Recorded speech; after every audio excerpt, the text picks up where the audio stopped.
그건 그렇고 김원경은 왜 논란을 일으킬까? 한두 분이 아닙니다. 설화가 한두 개가 아니지 않습니까? 많은 이들이 다음 총선을 겨냥한 것이라고 말합니다. 어떤 이는 혁신위원장에 대해서 붕 떠있다는 말도 했습니다. 그러나 김원경은 지난달 당내 소선 의원들로부터 본인과 외부 혁신위원들이 총선 불출마 의사를 확인하려는 질문을 받은 뒤에 직답을 피한 채 이렇게 말했습니다. 여기에 정치할 사람은 없다. 혁신위원들은 순수한 마음으로 한다. 간담회에 참석한 어느 초선 의원은 김원경이 그 질문을 받고 상당히 불쾌했다고 전했습니다. 정치를 모르고 또 정치하려는 것도 아니라면 왜 공당을 혁신하려는 것일까요? 당내에서는 혁신위가 출범한 직후부터 혁신위원장과 혁신위원들로부터 불출마를 선언하는 것이 기본이고 핵심이라는 지적이 많았습니다. 2015년 김상곤 혁신위원장이 전례를 만들었죠. 혁신을 위해 모든 것을 바치겠다며 김상곤 위원장은 총선 불출마부터 먼저 선언했습니다. 김원경 등 혁신위원들이 불출마 의지가 확인되어야 당 구성원들이 앞으로 혁신위가 내놓을 공천개혁의 진정성을 인정을 할 수 있을 것입니다. 그렇지 않습니까? 그래서인지 7월 2일 혁신위 기자회견에서는 총선 불출마 여부를 묻는 질의가 여러 차례 나왔습니다. 그런데 질문 때마다 김원경은 대답을 교묘하게 피했다고 합니다. 교수로 살다가 이 일을 제안받았을 땐 그런 점에 대한 생각 없이 들어왔다. 혁신위 활동에만 전념하겠으니 걱정하지 않으셔도 된다. 사심이 전혀 없다. 글쎄요. 사심이 정말 없는 겁니까? 그녀는 그 뒤로도 이 불출마 여부를 밝힌 적은 없습니다. 이런 상황에서 노인 폄하 사건이 터지면서 혁신위를 바라보는 당내 시선도 아주 냉소적으로 변하고 있습니다. 기가 막히겠죠. 언론에 나온 어느 의원이 말이 이랬습니다. 혁신위가 혁신을 안 하고 정치를 한 게 문제다. 스스로 명분을 잃었다. 참 전곡을 찌르는 말입니다. 그래서인지 어제는 혁신위가 오는 20일까지 공천 룰 개선 등의 내용을 담은 혁신안을 발표하고 그리고 앞으로 2주 안에 공천 룰 같은 혁신안을 전부 발표하고 사실상 활동을 종료한다는 뉴스까지 나왔습니다. 혁신위가 원래 9월 초까지 활동할 것이라는 관측이 있었는데 그보다도 조기 해체하기로 가닥을 잡은 것입니다. 결국 김원경의 설화 등 일단 논란에 휩싸이면서 혁신위를 끌어갈 동력을 잃은 것으로 보입니다.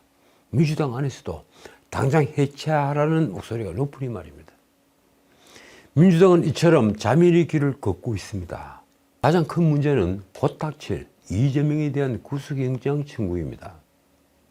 민주당은 이제 이재명에게 계속 방탄조끼를 입게 할 힘을 잃고 있습니다. 이미 비명계 31명은 불체포 특권 포기를 선언을 했죠. 아마 민주당은 이재명에 대한 체포동의안이 오면서 본격적으로 추락할 겁니다. 아니, 추락은 이미 시작된 것입니다. 지금 모든 문제는 과연 이재명 체제가 언제 어떻게 끝날 것인가, 여기에 초점이 맞추시고 있죠. 바로 그 문제의 귀결이 되고 있기 때문입니다. 이재명은 그 어떤 경우에도 물러나려 하지 않습니다. 자신이 당대표를 내려놓고 공천권을 포기한다면 자신은 추락해서 더 이상 재기를 할 기회가 오지 않는다는 것을 너무나 잘 알기 때문입니다. 어제 저는 제가 출연했던 방송들에서 이재명은 지금 절체절명의 순간에 있다는 것을 설명했습니다. 그가 구속된다면 그에게 정치적 미래는 완전히 사라지는 것일 테니 말입니다. 민주당 이재명을 극렬하게 지지하는 개딸들은 비명계를 수박이라고 부릅니다. 겉은 파란 민주당인데 속은 빨간 색깔. 이 국민의힘 지지자라는 얘기입니다. 얘기를 좀 더 확대해서 겉과 속이 다른 사람을 수박이라고 부른다면 솔직히 요즘 정치판에 수박이 아닌 자가 몇이 될까 생각해 봅니다. 모두 겉으로는 동지지만 언제든 배신을 할 준비가 되어 있다면 그건 그냥 수박이 아니라 썩은 수박일 테니 말입니다. 자, 돌이켜보면 이재명은 2022년 8월 28일 민주당 대표로 선출이 되었습니다. 1년 전입니다. 그로부터 불과 나흘 만인 작년 9월 1일 이재명은 백인동 대장동 개발 특혜 의혹과 관련한 허위사실 공표 혐의로 서울중앙지검으로부터 9월 6일 오전 10시까지 출석을 하라 하는 소환 통보를 받았습니다. 이때 이재명의 보좌관 김현진은 전쟁입니다 라는 문자를 보냈고, 본회의장에서 이 필름이 씌워진 전화기인데도 이재명은 어떻든 사진기자들에게 의도적으로 그 문자를 노출시켰습니다. 9월 3일 검찰청 앞에 개딸들이 모였습니다. 참석자들은 이재명은 죄가 없다, 정치검찰 해체하라, 김건희를 특검하라, 이런 문구가 적힌 손팻말을 들었습니다. 이 집회 연단에 섰던 정봉주 전 의원은 1년만 열심히 싸우자며 이렇게 말했습니다. 윤 대통령 지지율이 27%로 떨어졌다고 한다. 나는 이재명을 70년 역사 민주당을 지키기 위해 이 자리에 왔다. 이번에는 지지 말아야 한다. 그러니까 민주당을 지키는 것과 이재명을 지키는 것을 동일시한 것입니다. 정봉주가 말한 1년이 다 됐습니다. 어떻든 정봉주가 말을 한 그 이튿날인 9월 4일 사무총장 조정식의 기자간담회에서 제1야당 대표 소환은 한국 정치사에 전례가 드문 일로 명백한 야당 탄압이라며 한 말이 이렇습니다. 과거 중앙정보부의 김대중 현해탄 납치 사건을 연상시킬 정도로 검찰이 정치 보복 본색을 드러냈다. 여러분은 어떻게 생각하십니까? 과연 대한민국 검찰이 지금 이재명을 수사하는 것이 정치 보복으로 보이십니까? 조정식은 이재명 사건 담당 검사가 윤석열 사단에 속한 공안통 검사라며 이런 표현을 스슴지 않았습니다. 공개 소환은 공개 망신 주기를 위한 과거 공안통 검사가 하던 악의적이고 치졸한 수법이다. 그렇다면 온 국민이 주시하는 이 공직선거법 위반 사건, 바로 직전 대통령 후보였던 분을 극비리에 소환 조사해야 했단 말입니까?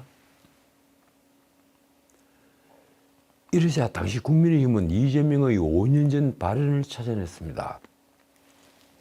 이재명이 성남시장 시절인 2017년 도둑 잡는 게 도둑에겐 보복으로 볼 수도 있겠지만 이는 보복이 아니라 정의와 상식의 구현으로 보인다라고 한 말입니다. 그러면서 이렇게 말을 했죠.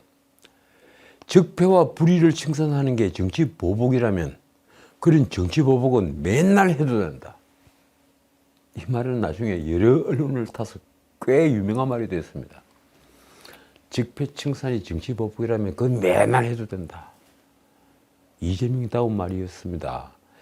이재명의 사법 리스크가 부각이 되면서 민주당은 솔직히 막 나갔습니다. 그 뒤에 말입니다.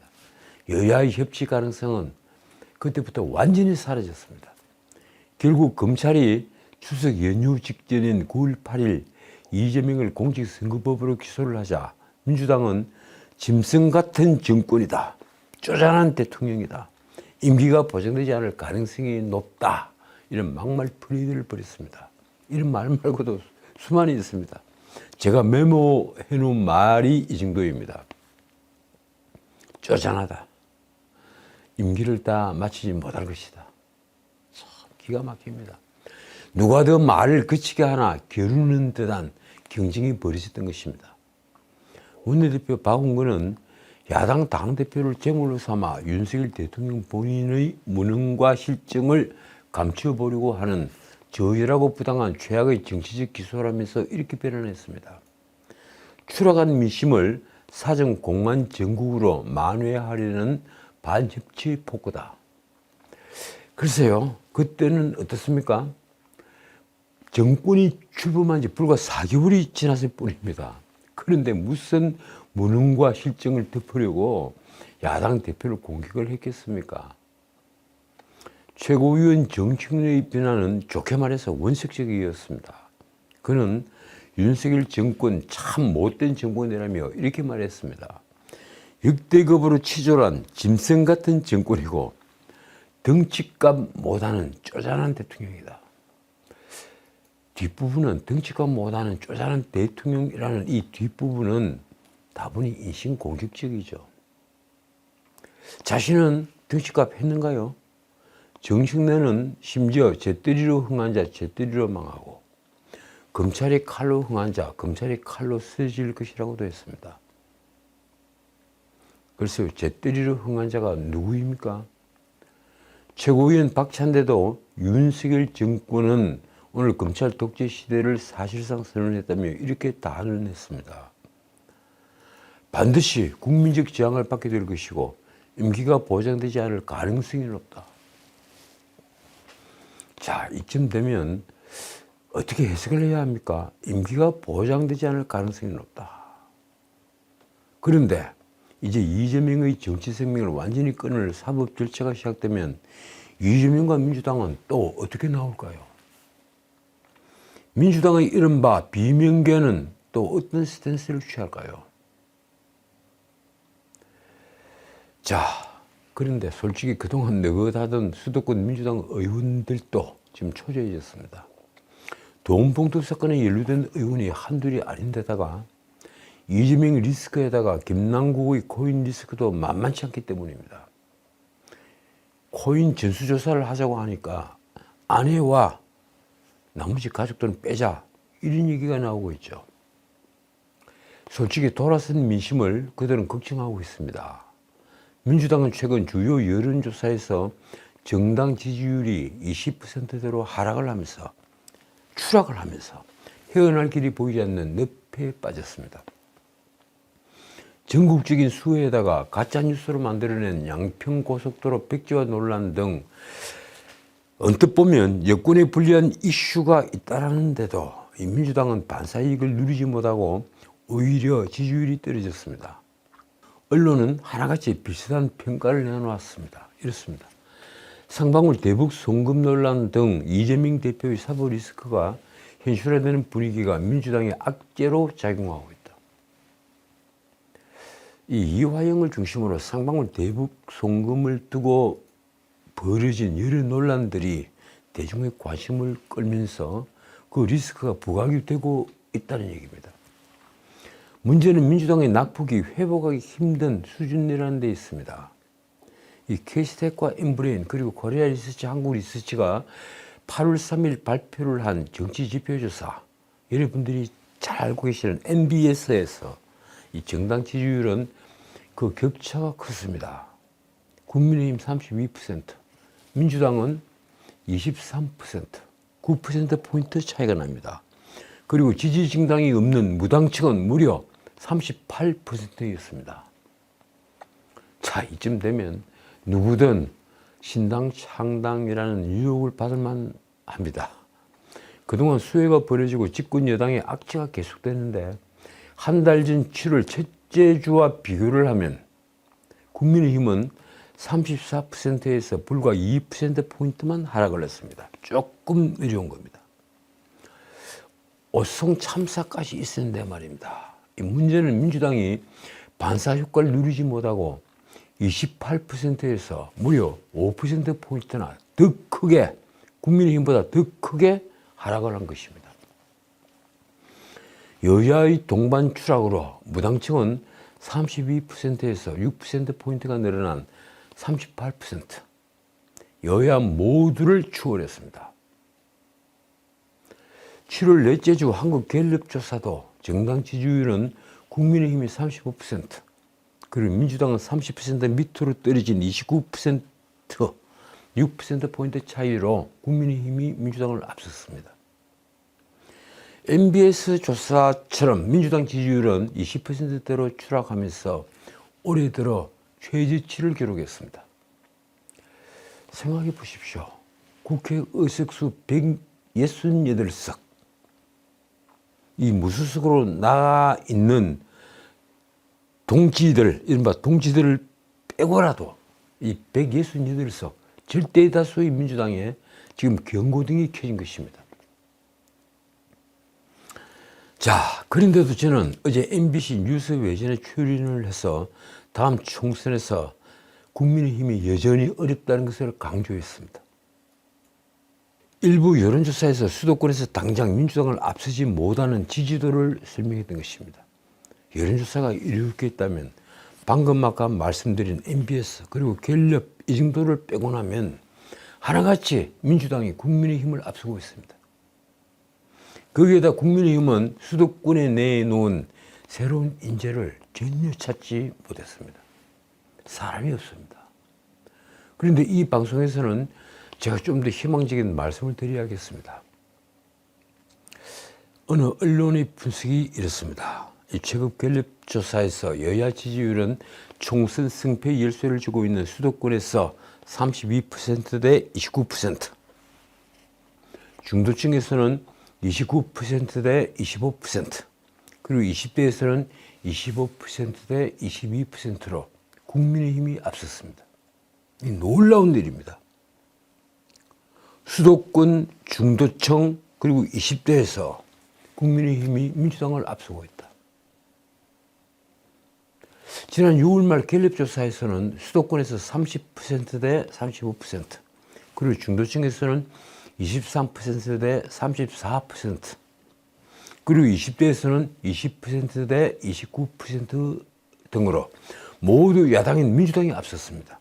그런데 불과 한 달 만에 분위기가 정반대로 바뀐 것입니다.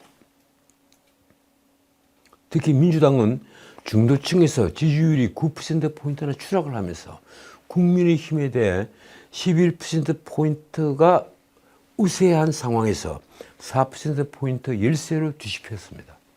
급추락을 한 겁니다. 20대 지지율도 급추락을 했습니다. 왜 이렇게 되었을까요? 민주당 지지율은 최근 후쿠시마 오염수 방류와 그리고 서울 양평 고속도로 폐지와 대규모 홍수 피해 등 상대적으로 아주 유리한 이슈가 많았는데도, 자신들이 유리하다고 생각했던 이슈가 많았는데도 하락세를 넘어서 추락을 했던 것입니다. 여론조사 전문가들의 분석이 이렇습니다. 거대 야당인 민주당이 정부 여당에 강력하게 공세를 계속하고 있지만 중도층에게는 민생과 무관하거나 무리한 공세로 비치고 있다. 공세가 무리했다, 이 얘기입니다. 가짜 뉴스에서의 말입니다. 거기에 물가와 재난 대비 등 전 정부가 함께 책임을 져야 할 이슈도 모두 윤석열 정부 잘못으로 공세를 펼쳐서 설득력이 부족하다는 분석도 있습니다. 어쨌든 무엇보다도 이 후쿠시마 오염수 방류의 경우 민주당의 선동이 과학을 이기지 못했는 데다가 이 양평 고속도로의 경우 무엇이 가짜 뉴스인지 적나라하게 드러났기 때문입니다. 그러니 여기에 가장 큰 원인으로 이재명 리스크가 더해졌으니 민주당 지지율이 무너지지 않을 수가 있겠습니까? 아무리 대선 연장선상이지만 말입니다. 언론은 갤럽 조사에서 민주당의 지지율이 20%대로 추락할 때마다 이재명 리스크가 작동했다고 설명했습니다. 지지율이 28%로 최저치였던 작년 6월엔 이재명이 총괄선대위원장을 맡아서 이끌었던 지방선거에서 참패한 영향이 아주 컸습니다. 그리고 지난 3월 초 민주당 지지율이 29%로 하락했을 때 이재명의 대장동 사건 체포동의안 국회 부결이 한 원인이었습니다. 그리고 이번에는 이재명을 둘러싼 상방울 대북 송금 논란이 불거지자 지지율이 또 추락을 하고 있는 것입니다. 자, 오늘 이화영이 법정에서 과연 어떤 증언을 내놓을까요? 이화영이 우리의 관측대로 상방울 대북 송금 사실이 300만 불 대북 송금 사실이 이재명에게 그대로 보고가 됐다, 이렇게 증언을 한다면 이재명에게는 치명타가 될 것입니다. 어떻든 언론은 지금 이재명이 살아남기 위해 선택을 한 카드를 주목하고 있습니다. 그 중에 하나는 35조 추경안입니다. 계속해서 그 주장을 하고 있죠. 문재인 정권 때 지금까지 수없이 반복을 했던 돈 풀기 포퓰리즘입니다. 전국민 기본소득, 전국민 토지배당금, 전국민 재난지원금 이런 등등을 주장했던 이재명은 포퓰리즘의 위력을 그 누구보다도 잘 알고 있습니다. 그래서 지난 2월 전국민 난방비 그리고 최근엔 에너지 물가 지원금을 포함한 35조 원 규모 추경 편성을 요구를 한 것입니다. 하지만 현금 살포가 물가를 자극하고 경제 위기에 기름을 끼얹을 것이라는 학계의 경고가 끊이지 않았습니다. 지난 7월 초 민주당의 추경 요구에 대해 연합뉴스가 한 여론조사의 결과는 재정 건전성을 위해 신중해야 한다 52.4%로 추경을 하자는 40.4%를 압도를 하면서 이재명식 포퓰리즘에 대중이 찬성을 하지 않고 있다는 것을 보여줬습니다. 그만큼 이제 우리 대중의 눈이 높아진 것입니다. 미래 세대를 위해 정책을 판단을 하고 있는 것입니다. 이런데도 노인들에게는 투표권을 지켜주고 젊은이들에게는 투표권을 많이 줘야 합니까? 자, 그러자 이재명은 위기에서 벗어나기 위해 혁신위원회까지 띄우며 변화를 시도했습니다. 그러나 다들 보시는 대로 혁신위원회가 오히려 당의 위기를 가중시키고 있다는 평가가 나오고 있습니다. 이재명이 먼저 선택을 했던 이래경이라는 자는 천안함 자폭 발언으로 사퇴를 했죠. 그리고 김원경 혁신위원장은 노인 폄하 발언으로 사실상 이미 무너졌습니다. 혁신의 동력을 이제 완전히 잃은 것입니다. 민주당은 여론조사 회사들인 한국갤럽과 그리고 K스탯 인브레인 코리아 리서치, 한국 리서치 등에서 20%대로 지지율이 하락을 하자 크게 반발했습니다. 사무총장 조정식은 7월 30일 기자간담회에서 당 차원에서도 정기적으로 여론조사를 하는데 지지율이 국민의힘을 크게 앞서간다며 이렇게 설명을 했습니다. 일부 조사에서 결과가 널뛰기를 하지만 응답 방식과 표본 등 차이를 감안하면 우려할 상황이 아니다. 그런데 언론은 민주당 자체 조사는 물론 민주당의 지지율이 잘 나오는 여론조사가 한국갤럽처럼 전화 면접은 조사가 아닌 자동응답 ARS 방식이라는 것을 주목합니다. 제가 지난번에도 한번 설명을 드렸죠. ARS 방식은 민주당이 유리하다. 이걸 설명을 드린 적이 있습니다. 실제로 최근 ARS 조사를 보면 7월 27일부터 28일 리얼미터 조사는 민주당이 44.3% 그리고 국민의힘이 36.3% 민주당이 무려 8%포인트나 앞섰습니다. 그런데 전화 면접은 조사는 응답률이 15%에서 20% 사이인데 ARS 조사는 불과 2%, 3%에 지나지 않습니다. 신뢰성이 의심받는다는 것입니다. 어떻든 한국갤럽에 따르면 현 정부가 출범하기 직전인 작년 5월 초와 비교를 해서 민주당 지지율은 41%에서 29%로 떨어졌습니다. 국민의힘도 40%에서 35%로 하락을 했지만 그 폭은 5%포인트에 지나지 않습니다. 민주당은 12%포인트나 되는데 말입니다. 반면 무당층은 16%에서 31%로 무려 15%포인트나 크게 증가했습니다. 대중은 윤석열 정부를 선택했지만 아직 완전한 지지를 보내지 않고 있는 것이 드러난 것입니다. 전문가들은 최근 무당층의 급증은 민주당을 지지하다가 등을 돌린 이들이 늘어난 것이라고 분석을 하고 있습니다. 과연 과거 민주당을 지지했던 젊은 유권자들의 민심은 어디로 향할까요? 자, 이제 돈봉투 사건을 짚어보겠습니다. 이 민주당 전당대회 돈봉투 사건을 수사하는 검찰이 윤관석, 이승만의 영장실질심사 때 돈봉투를 수사한 정황이 포착된 민주당 의원 19명의 명단을 법정에서 공개한 것으로 알려졌습니다. 나머지 한 명은 바로 이승만입니다. 조선일보는 이 백혜련, 황운하 등 검사, 경찰 출신과 그리고 박성준, 후정식 등 언론인 출신이 포함된 것으로 보도했습니다.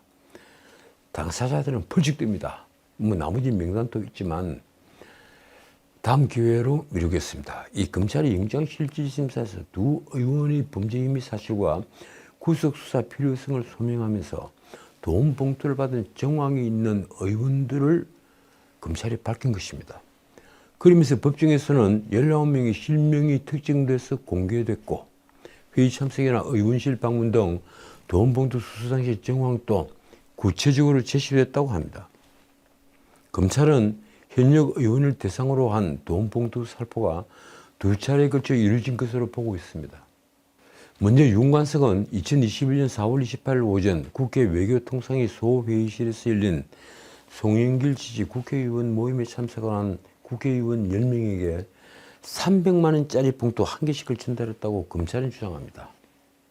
국회의원들이 300만 원짜리가 된 겁니다. 이튿날인 4월 29일 윤관석이 돈 봉투를 전달하기 위해 의원실을 방문합니다. 그래서 의원실 등에서 만난 의원은 총 9명입니다. 이들은 대부분 호남권인데 수도권 2명, 충청권 1명 또 있습니다. 검찰은 그동안 돈 봉투를 받은 의원들의 동선 등을 확인하기 위해 국회 사무실을 압수수색해서 2021년 4월 의원들이 출입 내역 자료를 확보했습니다. 그래서 의원회관에 다닌 그 시간에 그 의원이 의원회관 안에 있었는지를 일일이 다 확인까지 했던 겁니다. 어쨌든 돈 봉투 사건으로 윤관석은 8월 4일 밤 구속이 됐습니다. 구속영장을 발부한 서울중앙지법 윤재남 부장판사는 증거인멸 염려가 있다고 했습니다. 민주당 소속이던 윤관석은 이 사건 수사가 시작되면서 이승만과 함께 탈당을 했죠. 그래서 이 사건으로 현역 의원이 구속된 것은 이번이 처음입니다. 그런데 함께 구속영장이 청구된 이승만은 영장이 기각됐습니다.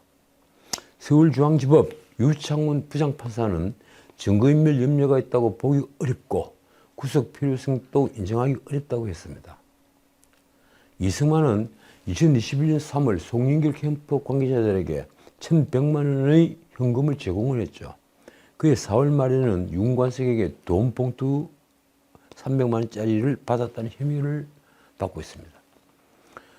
보도가 나가자 백혜련은 2021년 전당대회 당시 최고위원 후보로서 특정 캠프로부터 돈 봉투 수수는 있을 수 없는 일이다.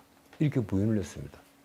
자신부터 최고위원 후보인데 어떻게 돈 봉투를 받을 수 있겠느냐 이 주장을 한 겁니다. 박성준도 보도는 전혀 사실이 아니라고 했습니다. 경찰 출신 황운하는 SNS에 전혀 사실이 아니며 송영길 지지 모임에 참석을 했는지 여부도 명백히 밝혀져야 할 일이라고 했습니다. 그러면서 한 말이 이렇습니다. 모임에 참석한 의원들을 곧바로 돈 봉투 수수 의원으로 특정을 해서 보도하는 것은 명백한 명예훼손이다. 자, 이 문제는 결국 윤관석에 대한 공소장이 나중에 공개가 되면 밝혀질 일입니다. 그 공소장의 범죄 일람표에 누구누구에게 돈이 갔는지를 정확하게 기재를 할 수밖에 없기 때문입니다.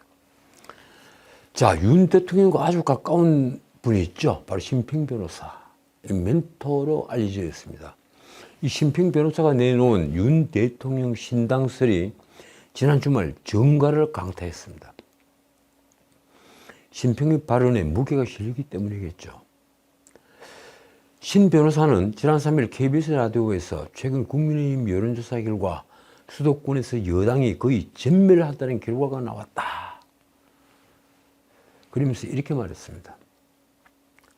윤 대통령이 도저히 국민의힘은 안 되겠다며 신당 창당까지 생각하신다는 그런 말을 얼핏 들었다. 그러니까 직접 들은 것이 아니고 그런 말을 누구에겐가 전해 들었다. 아마 이런 얘기인 것 같습니다. 이 말이 파장이 아주 커지자 대통령실 홍보수석 김은혜가 서면 브리핑을 냈습니다. 대통령은 대통령직을 맡은 이후 심평과 국정이나 정치 문제에 대해 그 어떠한 이야기도 나눈 바 없다. 심평이 윤 대통령의 멘토로 불리는 것에 대해서도 황당한 이야기라고 밝히기도 했습니다. 국민의힘 미디어 법률단도 심평이 언급한 여론조사를 실시한 사실이 없다면서 완전한 허위 사실이라고 했습니다. 자, 이렇게 되니 심평이 굉장히 어려워졌습니다. 심평 변호사는 이처럼 대통령실이 모든 사실을 부인하고 나서자 결국 사과했습니다. 5일 심평이 페이스북에 내 말이 여당 후보를 지망하는 이나 관련된 이들에게 심대한 타격을 주고 있다는 말에 정신이 아득하다며 쓴 글이 이렇습니다. 이 사과가 그들에게 제발 작은 치유가 되기를 빌다릅니다. 전적으로 본인의 불찰이고 죄송하다. 심평은 자신이 내놓은 윤 대통령 신당서를 이렇게 해명했습니다. 여권이 총선에서 참패하면 어떡하나 하는 조바심에서 여론조사 결과를 공개해 분발을 촉구할 생각이었다. 그런데 그 뒤 덧붙인 말이 그만 맥이 빠지게 합니다. 국민의힘 핵심 당직자의 급한 전화가 왔는데 그는 수도권 전멸 여론조사를 당에서 결코 실시한 일이 없다고 했다. 이게 무슨 말인가요? 심평의 변명은 이렇습니다. 나로서는 신뢰할 수 있는 정신으로부터 이를 전해들었고 또 사후에 실력 있는 정치부 기자의 확인을 받은 내용이었다. 그런데 국민의힘에서는 그런 여론조사는 한 적이 없습니다. 이렇게 말을 해왔다는 겁니다. 심평이 말이 이렇습니다. 만약 당신 말이 맞으면 나는 귀신에 홀린 셈이 아니냐고 반문을 했다. 그 말 뒤에 이런 말까지 했습니다. 그러나 그는 대형 여론조사를 시행하기 위해서는 5억 원대의 자금 지출이 필요한데 그렇게 한 적이 없다고 분명하게 선을 그었다. 심평은 결국 자신의 말이 틀렸음을 자인하지 않을 수 없다며 여하튼 나는 이를 신속히 사과하지 않으면 안 된다고 썼습니다. 이쯤 되면 참 솔직한 분인 것은 사실인 것 같습니다. 자, 오늘은 여기까지입니다. 이 새만금 잼버리가 신문 표현대로 이 헤드라인 올려놨죠. 코리아 잼버리가 됐습니다. 종교계도 나서서 조계종은 170개 사찰을 개방했습니다. 삼성그룹은 의료진을 급파했습니다. 영국은 서울로 그리고 미국은 평택의 캠프 험프리스로 일부 참가국들이 야영지 철수를 결정하자 민간 차원에서 지원을 나선 것입니다. 이미 이번 잼버리 기간 조계종 사찰들 가운데 전북 김제 금산사는 2,500여 명, 그리고 고창 선운사는 4,500여 명, 부안 내소사에는 1,900명 등 잼버리 인원 약 9,000명이 영유의 체험활동을 현재 진행을 하고 있습니다. 삼성은 새만금 잼버리 현장에 의료진과 간이 화장실을 지원합니다. 의료진은 참가자가 청소년이만큼 소아청소년과 전문의 등 전문 인력이 포함이 됐습니다. 삼성물산은 현장에 에어컨이 장착된 간이 화장실 15세트와 그리고 살수차 7대, 발전기 5대까지 보냈습니다. 도대체 1171억 예산은 어디에 쓴 걸까요? 이 돈은 일본이 야마구치 잼버리 380억보다 3배나 되는 돈입니다. 그런데 이 돈 대부분은 800억 가까이 이 조직위원회가 썼습니다. 여성가족부와 전북도 등 관계기관 공무원들은 외국 잼버리 사례를 살펴본다면서 스위스로 가고 이탈리아로 가고 그리고 일본, 미국으로 외유성 출장을 다녔습니다. 정말 놀라운 일입니다. 화가 났습니다. 이런 해외 출장만 무려 90여 건입니다. 이러니 화장실, 샤워장, 급수대 등 수경 편의시설 설치 및 침수 대비 쇠석 포장 등에는 불과 130억 원 정도가 집행됐을 뿐입니다. 그나마 제대로 집행이 됐다면 이번에 그 난리를 나지 않았겠죠. 잼버리를 주관하는 전라북도도 정말 대단하지만 정부 부처인 여성가족부 김윤숙 장관님도 정말 대단한 분입니다. 불과 몇 달 전만 하더라도 완벽한 준비를 자랑을 했죠. 하나만 묻겠습니다. 도대체 공직에 왜 있는가요? 지금까지 전인책이었습니다.